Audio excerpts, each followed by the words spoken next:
We don't say that Jesus supreme did. means first.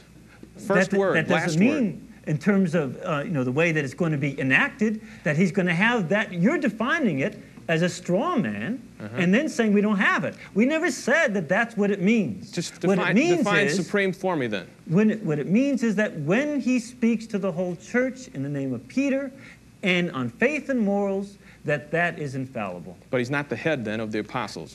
He's the head of the church as well, in terms of being the head of the... What does head mean? How would they recognize it from the examples that are given in Scripture?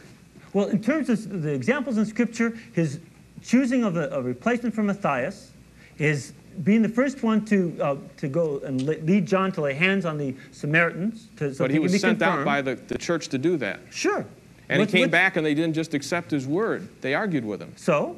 I don't see him being the head. Again, his headship does not come from them and their approval. But they didn't recognize. His headship comes from the fact that Jesus is the one who revealed to him that he should. So what you're saying is that the church didn't recognize it, but he still had it.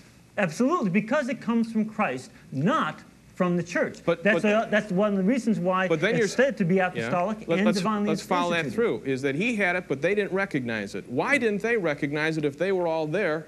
I mean, Jesus never told anybody else. He only told Peter, and Peter never mentioned it. This, in terms of recognizing things, did they recognize the existence of the New Testament yet? No. Did they recognize the definition of the Trinity? No. Did they recognize the two natures of Christ? No. In terms of ways that we could talk about today? No. Lots of things they don't recognize. Yeah, but but over time, did they recognize that Jesus was God? Yes. Did that go into the Chalcedonian and Nicene councils? Sure. Yes. There's a basis there. I'm saying I don't see any basis. Well, okay, you don't accept, the evidence that we accept. I don't see any evidence, is what I'm saying. You don't see that Christ gives Peter this vision to go baptize Cornelius? Yeah, that's why I keep saying that the appeal of the fathers,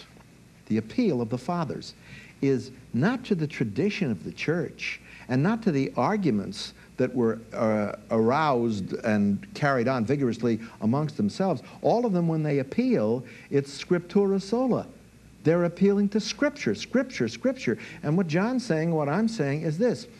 If you want to believe that the church made the Scripture, you have a problem, because the kerygma, which was the preaching of the gospel, was not inscripturated totally until the close of the first century. That's not a problem. That's a strength of our position. Yeah, well, no, I don't think it is a strength, because the fathers reproduced the entire New Testament virtually themselves in the next 3 centuries. Except for 6 verses. With the exception of, pardon? 6 verses. So, well, that's 6 verses. That's the fathers. If you had no church supervising through the magisterium, the teaching ministry, the gathering together, the information, putting it together, you still have the different fathers in different locations, all writing, all reproducing the teachings of the apostles. You put it all together, and they knew that they had, from their own specific references, their own teachers, they knew that they had the Gospels right. They knew they had the book of Acts right. So they subjected everything to the canon of the Gospels and Acts to test the epistles. Now, that's how they arrived at the information. It wasn't somewhere down the line at the year 364.